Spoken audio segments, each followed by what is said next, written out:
Comme on était dans le doute de savoir si on était premier, ça a commencé par une déception, mais on s'est vite rendu compte de la chose. J'ai vite dit à mon équipe, écoutez les gars, c'est quand même déjà super bien ce qu'on a fait.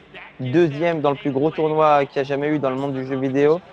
C'est une très bonne performance et on a relativisé très très rapidement, en même pas 30 secondes.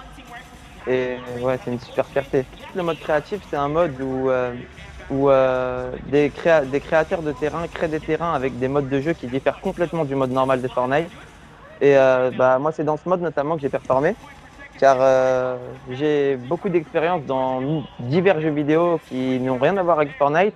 Et comme Fortnite s'inspire de ces modes de jeu, bah, ça m'a permis de m'adapter très rapidement. Ce qui est le plus dur dans ce mode de compétition, c'est que ça demande énormément de dextérité, car il y a des épreuves qui sont au millimètre près, au millimètre, à la milliseconde.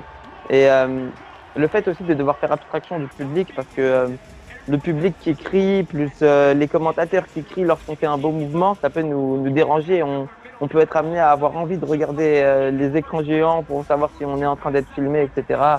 C'est de faire abstraction de tout, c'est ça le plus compliqué, je dirais. Quel entraînement vous avez eu pour gagner? Quel entraînement vous avez au quotidien et pour se préparer à ce genre de compétition? Bah, pour cette compétition, on n'a pas eu vraiment d'entraînement, vu que en fait, on a eu 10 semaines pour se qualifier. Je me suis qualifié à la semaine 6, par exemple. C'était 10 terrains différents. Et bah, c'est les seuls entraînements qu'on a eu, quoi, c'est les 10 semaines. Moi, déjà, je joue sur clavier souris.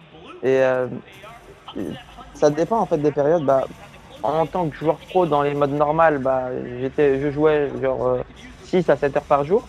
Mais pour le mode créatif, où c'est un mode où il faut être dans les 3 meilleurs temps pour se qualifier à la World Cup, bah, il y a tellement de concurrence et de niveaux que j'étais amené à jouer plus de 14-15 heures par jour. Quel conseil vous donneriez pour améliorer son niveau sur Fortnite? Bah, si vous voulez améliorer votre niveau à Fortnite, ce que je vous conseille, c'est d'être rigoureux dans les entraînements, euh, de chercher à améliorer sa vision de jeu et pas forcément son niveau de jeu, et surtout de faire confiance à son équipe si vous jouez en équipe.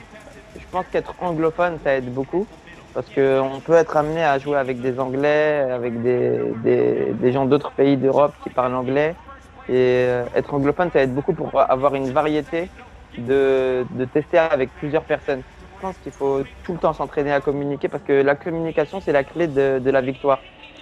Quand des joueurs ont le même niveau, c'est-à-dire deux équipes adverses qui ont le même niveau, la clé de la victoire, c'est la communication. Celle qui communique le mieux arrivera mieux à performer.